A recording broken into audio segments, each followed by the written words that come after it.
Paano nga ba maglagay ng music sa ating Facebook profile? Tulad nito. God is my protection, He is my strength.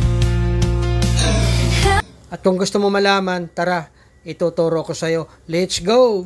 Ayan, mabilis lang po itong tutorial natin. Open Facebook po tayo. Then next na gagawin, tap po natin yung Facebook profile. Then tap po natin yung about. Scroll up lang po natin. Hanapin po natin yung music. Pag nahanap na po natin, tap lang po natin yung add. In the next window guys, makikita nyo po yung music library. So mamimili na lang po kayo kung anong music yung gusto nyo ilagay sa inyong Facebook profile. So mag-try po tayo ng isa.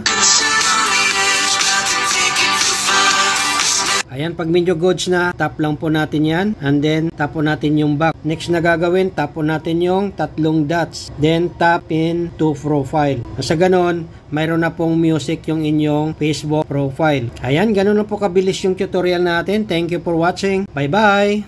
Okay.